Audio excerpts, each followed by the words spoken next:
Paramai, good morning. This is Judith Lay welcoming you to Manx Radio and to the podcast of this week's edition of At Your Service. Manx Radio!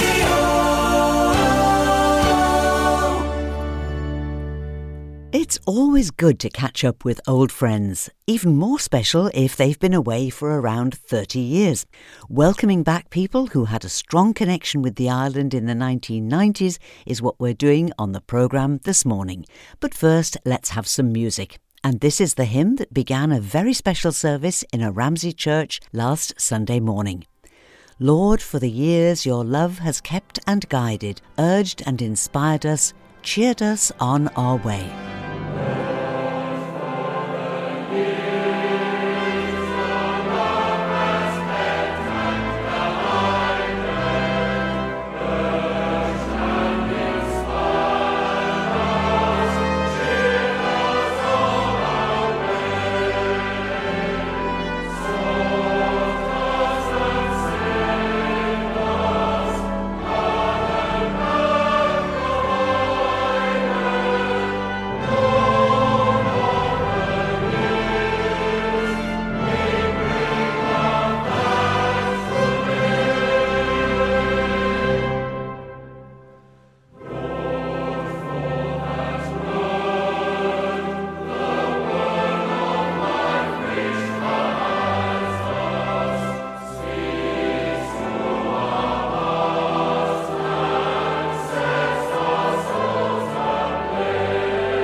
Lord for the Years, sung there by the Huddersfield Choral Society, but sung last Sunday morning by the choir and a huge congregation gathered in St Paul's Church in Ramsey to celebrate the life and work of the church over the past 200 years.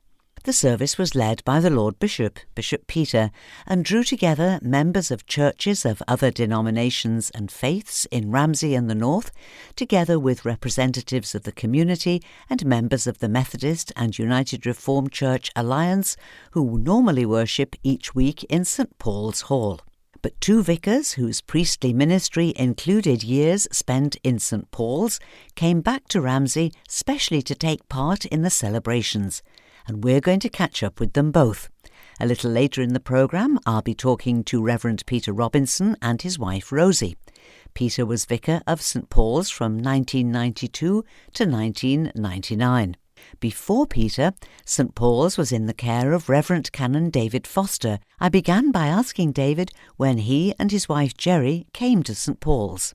We came in 1987 and we left in 1991, so only 4 years, but it seemed like half a lifetime in the good sense in those years. It must have felt quite emotional coming back for this anniversary service this morning.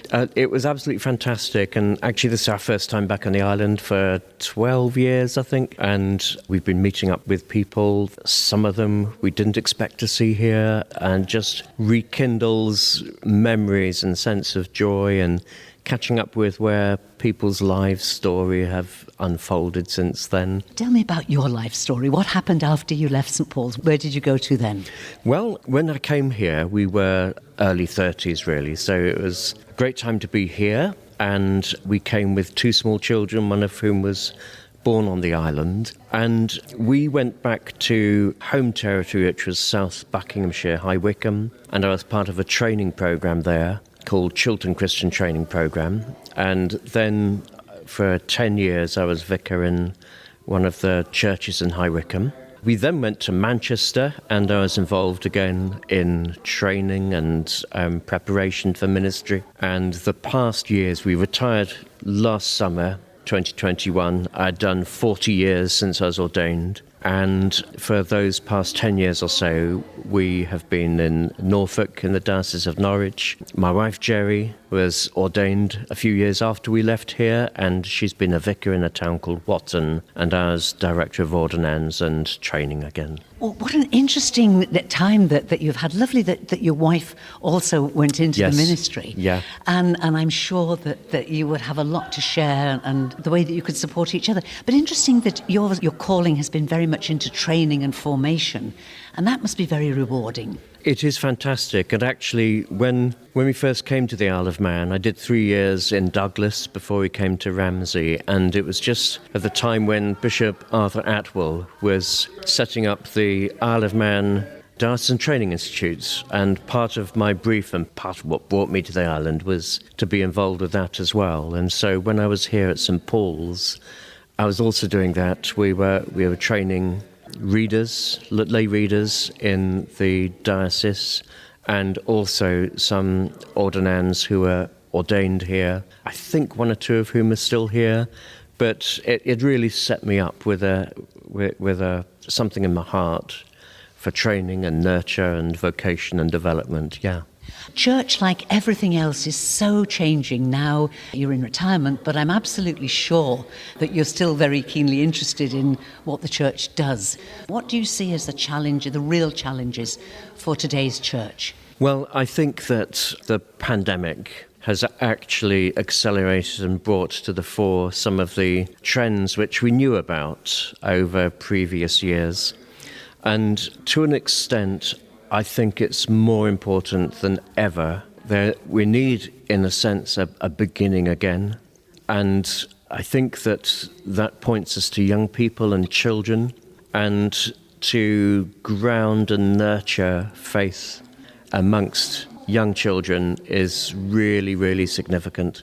For example, I found that when I was working in the Diocese of Norwich, I got to know really well people I was working with who were putting themselves forward for ordained ministry. And I found that of those under 30 who were exploring ordination, every single one of them had had some background as a child, exposure to faith and rooting in faith as a child. Now, it's not just about being ordained, but in a sense, I think we need to rekindle that amongst young people.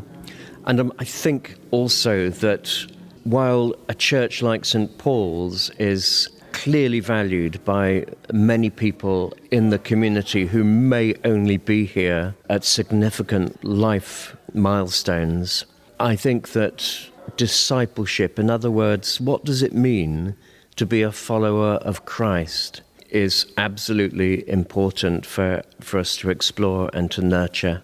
We are now 2 or 3 generations away from those families who had a bedrock of faith. So a lot to pray for, a lot. An awful lot, yeah. There is one question that I will get into so much trouble if I don't ask you, and that is, what are your children doing now? Well, my son Andy, he works for EDF, which is Énergie de France. He's involved down in Gloucester with their nuclear power station programme. We don't really know what he does, but I do know that he's not an engineer. He's not a nuclear engineer, but he's involved with that.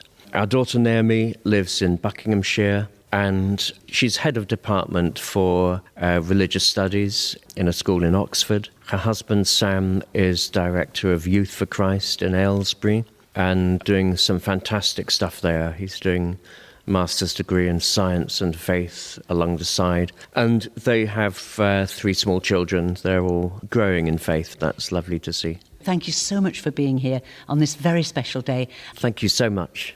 That was Reverend Canon David Foster, who, with his wife Jerry and 2 young children, left St Paul's in 1991. The following year, a new appointment was made. In 1992, Reverend Peter Robinson arrived as Vicar of St Paul's, with his wife Rosie and their family. I remember interviewing Peter and Rosie not long after they arrived, when their youngest son was just a few months old. Rosie Robinson remembers it too. He'd be about 3 months old when we came to the island, and he's 31 now. Yeah. What drew you to the island in the first place, Peter? Rosie.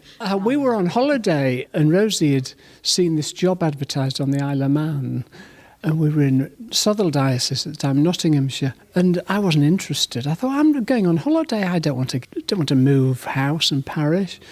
And while we're on holiday, when we were on the beach, Rosie sneaked into a travel agent's and came back with a brochure on the Isle of Man. And there was the view from the mountain down onto Ramsey. And it doesn't sound a very holy experience, this, but I thought, God might be calling me there. I'll have a change of attitude. And things led from there, basically. That was how it happened, actually. It was the advert, and I'd seen it in the church newspaper.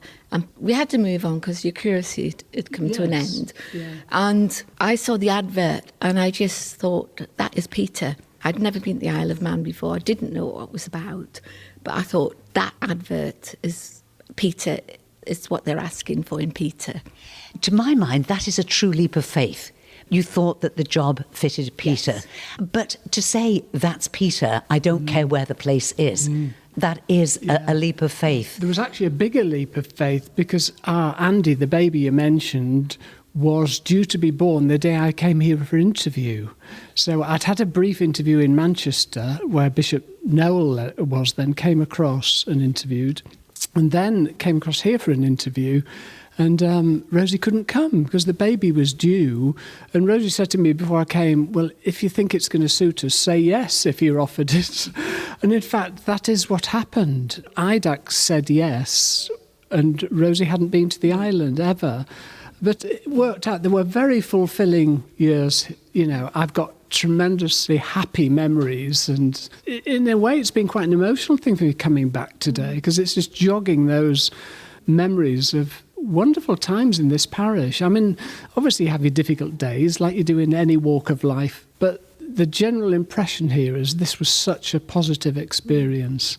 You are remembered here with great affection. So has it been an emotional time for you, Rosie? It's been lovely coming back. And I think it was really the foundation parish for us. It was. And I think really it was where I enjoyed being here. Probably the most, and making friends. And we got the baby, and it was just a bit of a whirlwind. And it was Peter's first parish and learning. So it was exciting. Lovely people. We've moved so many times now, but we still look back to Ramsey, was the place where we came first. Well, let's talk about those moves on, because you left here 1999. Yeah. And where did you go then, Peter? Went to Chester Diocese, where I had what's called a dual role post. I was what's called Director of Ordinance for the diocese and Vicar of the village. And we were there just for 3 years. It was the first time the post had been set up that way. And basically it was just too much. even if you're good at delegating, it was too much. There was too much. And that was agreed with the bishop. He offered me a smaller village to be vicar. And I said, I'm not sure that'll really work. I'd be better being a curate and assistant to a vicar in a parish and holding the diocesan role. But it didn't work out anyway. And we ended up going to Aldborough in Suffolk from there, which was a very strange place to be. Lovely, lovely place. You know, Benjamin Britten Country, the Aldborough Music Festival, but a very strange place to live. A lot of second homes, Londoners with second homes. They asked for change and to bring in the young people, but they wanted to maintain the status quo. And so they did not want change. But Peter, let's go back to that posting that didn't work. It wasn't due to a great row in the parish or anything. It just wasn't the right place to be. And after a period of time, I knew that in my heart, that it wasn't. And you either try and make it work, which some other people would say do, you know, give it 5 years and see. So I returned to teaching for a while. For 2 years, yes, in schools, which after a gap of 20 years of teaching, I had a lot to learn. But that was tough, picking up on that and wondering what next with the church. And then the opportunity came to come back to the island. In fact, months before, I'd wondered about returning to ministry, where it might be. And we'd come to meet Bishop Graham Knowles, it was then, and we talked about the possibility of coming to Arbury Parish. And he said, I'm not sure, somebody of your age and energy, that it would be enough for you to tackle. You know, they're fairly quiet rural parishes, even though they're active in what they're doing. He said, we're thinking of linking Castletown to them, but that'll take a little while. It was a strange happening, really, because Rosie began to feel we should come back, and Rosie had a very strong feeling, didn't you, at that time, and went and chatted to the vicar where we were attending church when I was teaching. And we decided to ring the bishop's office to see what was happening. Had Castletown been linked to Arbury and Santon to make a bigger setup? And the bishop then said, how did you know? He said, we've just today had the letter of authorisation from the Crown to say this can go ahead. So it was the very day, and, you know, it did work out. And very happy years in Castletown, Arbury, Santon, and then just over a year as Bishop Robert's chaplain, and not in a parish. Yeah, and then I wanted to return to parish ministry before retirement, and I was born in Yorkshire, and a post came available in Malton in North Yorkshire, and basically that worked out. We went there and had 5 years, 5 good years. And you managed to get yourself in the Hello magazine, didn't you? Yes, I did. Not many vicars can say that. No, and current news on the island, because McFly were here, weren't they? Danny Jones, the lead singer.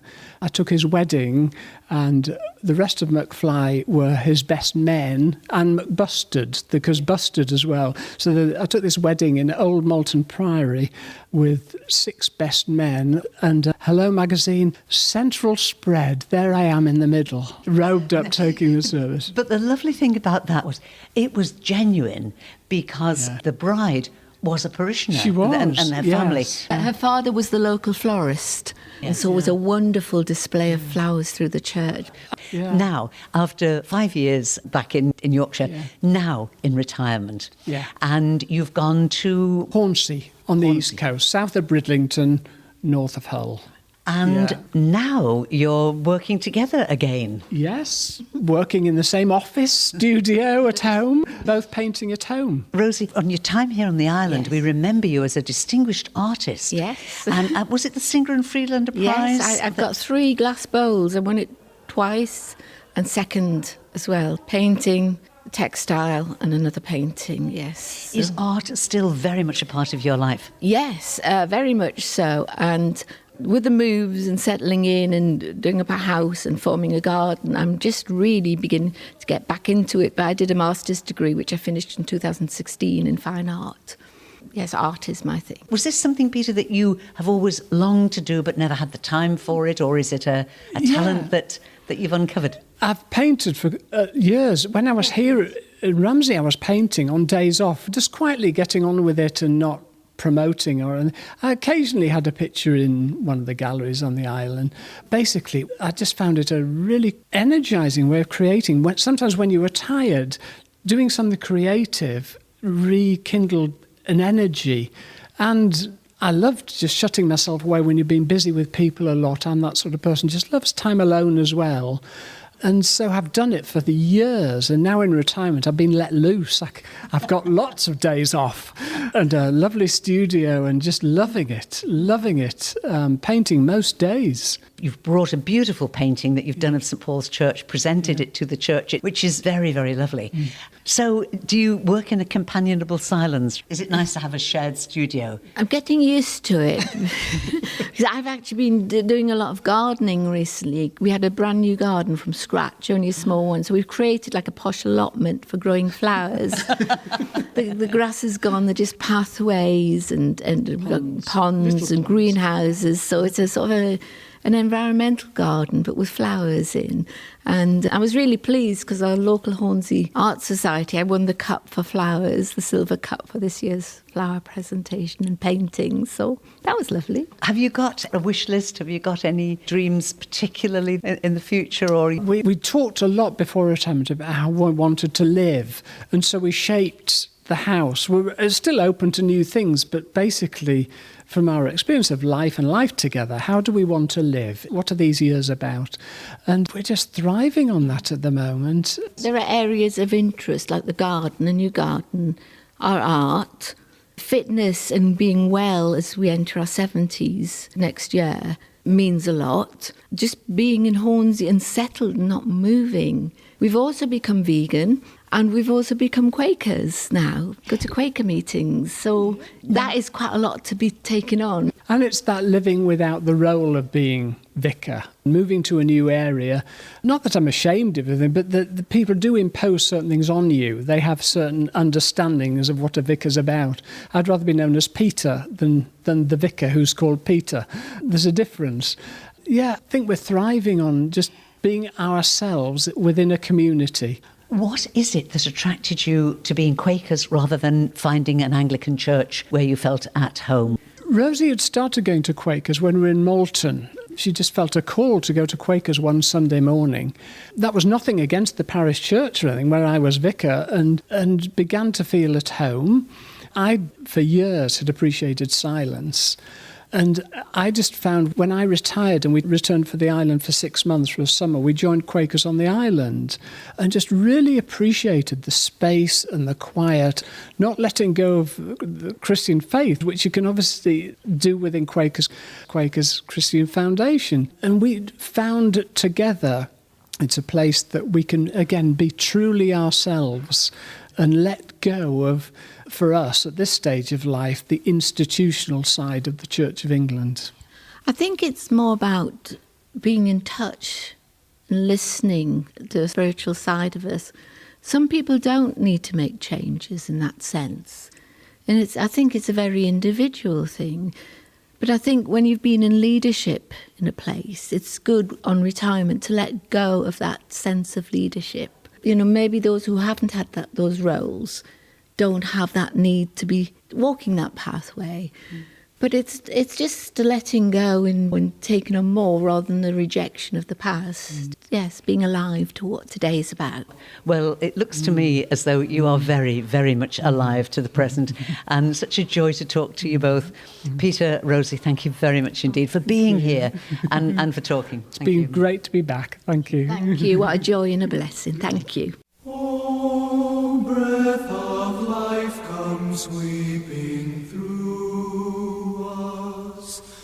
Revive thy church with life and power. Oh, breath of life, come cleanse, renew us, and fit thy church to meet this hour. O wind of God, come bend us, break us, till humbly we confess our need. Then in thy tenderness remake us, revive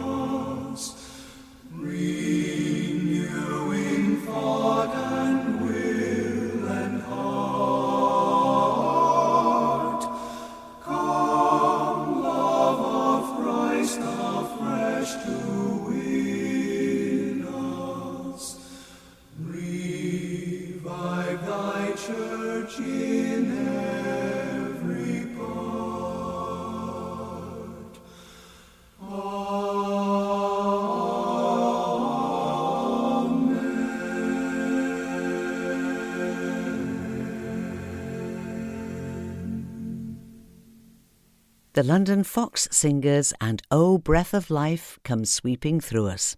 And my thanks to former vicars of St Paul's in Ramsey, Reverend Canon David Foster and Reverend Peter Robinson and his wife Rosie, who returned to share in the church's 200th anniversary celebrations last weekend. And it's time now for our regular weekly visit from Ruth Rice.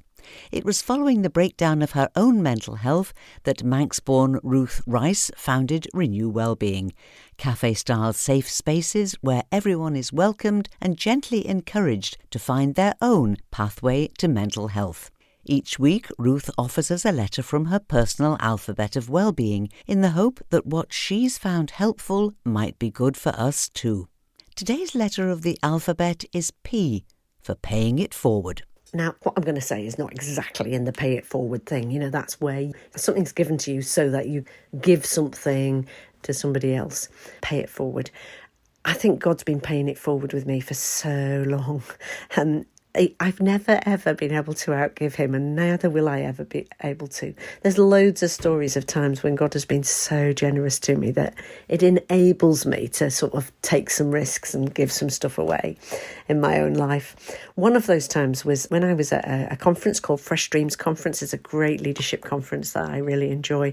And it was a few years ago, and I'd begun to feel like it was time to give up church-based ministry and to set up this charity. But I was really struggling with it because, I mean, you know, you get a proper stipend when you're a minister of a church, and setting up a charity that doesn't exist yet is a bit of a risk. Anyway, I was wondering how I was going to tell my husband about this, and I was standing at the door saying goodbye to people, hadn't told anyone about it, and a lady came up to me who I've never seen since and said, "Here's £5,000 for you for this new charity."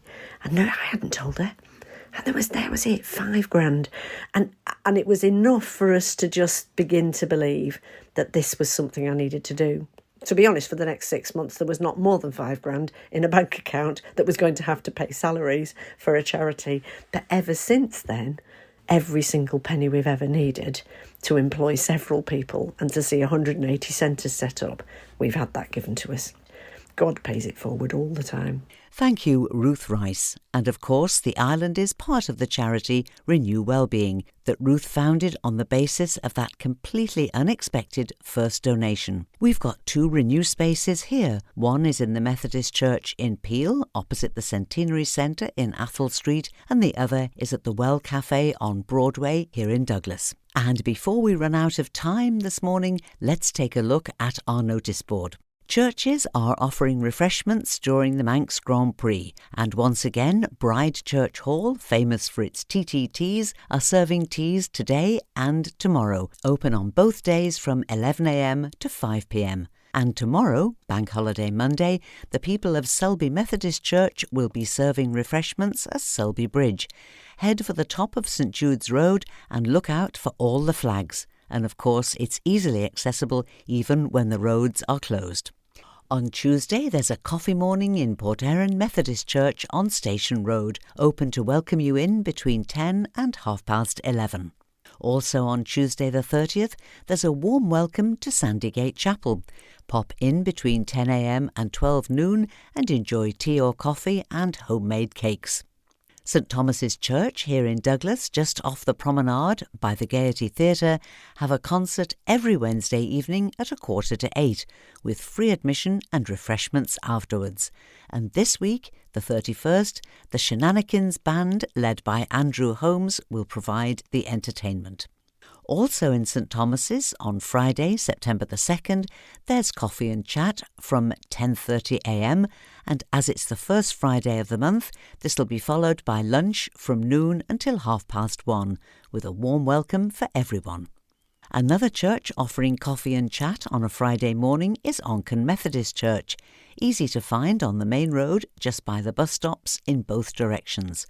Pop in and enjoy a cuppa and a chat any Friday morning between 10 and 11:30. And something else from Onken Methodist Church, next Saturday, the 3rd of September, you're invited to Pointless and Puddings, a fun evening for all ages. It's next Saturday evening in Onken Methodist Church Hall. Compared by Colin Brown, it starts at 7 p.m. and admission is just £5 for adults and no admission charge for children.